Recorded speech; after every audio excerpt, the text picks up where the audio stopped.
If there was one physical subject, one material subject that we should focus on, in my opinion, it is very clear that the head of the snake is the financial system. We can argue till the end of time about who runs the world. Is it the Jesuits? Is it the reptilians? Is it the Illuminati? Is it the Freemasons? We can go on and on and on and on about this. But I don't think it is reasonable to even begin arguing about the mechanism that is used to exert this control. The mechanism is finance. The whole point of finance is to indebt, otherwise to enslave. What is a mortgage? I mean, what does that stand for? It's a death grip. So when you get a mortgage, you have a death grip held over you because you are in debt. You don't even own the house. The bank owns the house that loans you the money to buy the house, unless you're fortunate enough to have all the money to buy it outright. And even then, you can be taxed by the government, and if you fail to keep up with those taxes, the government can then take it from you. The whole system is based on a financial fraud, which effectively takes the power that we have and it gives it to a tiny group of individuals who are running the world through the control of finance.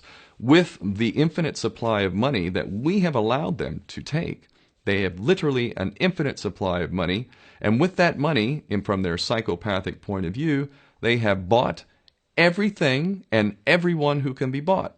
So those of us who cannot be bought, because we operate on a level that goes way beyond the material, we are not rewarded for such behavior. We are punished for such behavior. And the most slovenly, disgustingly criminal, pedophilia, corrupt moral individuals, those are the ones that are rewarded in this system, which is upside down.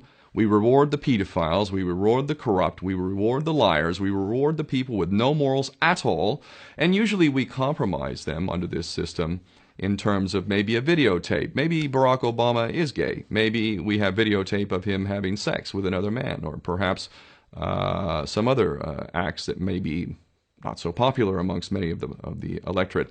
Or maybe we have videos of political leaders having sex with little boys or little girls. If I was in charge of the world and I was a psychopath and completely drunk on my own power, you can bet damn sure that's what I would do.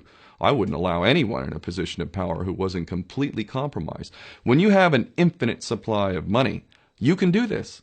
Take that supply of money away, take that power back, put it in the hands of the people, get rid of fractional reserve banking, which is obscenity in itself.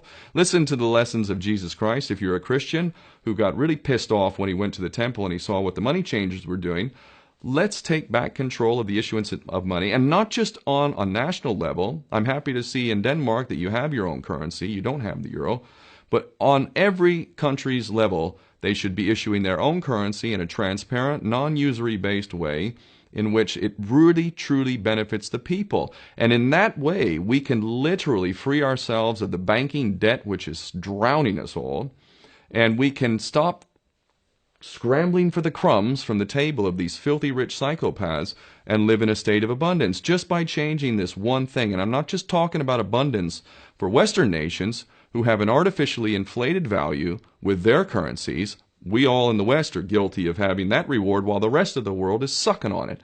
Every nation in the world can use a sensible financial policy to liberate themselves, to have world-class education, infrastructure.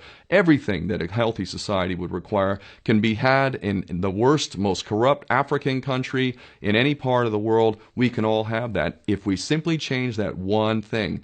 John F. Kennedy did that about 6 months before he was taken out. He issued United States notes as opposed to Federal Reserve notes. I can assure you the powers that be knew the power of that act, and they took him right out. So the bottom line is, if we as people understand this very simple principle, just this one thing, change this one thing, we can solve every other problem you can name. I don't care what the problem is. I can bring it back to the financial system and an infinite supply of money for a bunch of psychopaths who are running the world, as opposed to an abundant supply of money for all of us. So in that sense, I'm very optimistic. This is not rocket science. I am not the smartest guy in the room. We can all understand this. And as soon as we do, we can exercise the same power that we had, but relinquished, and we can have a future for ourselves and our children. There's a lot to be optimistic about, quite frankly.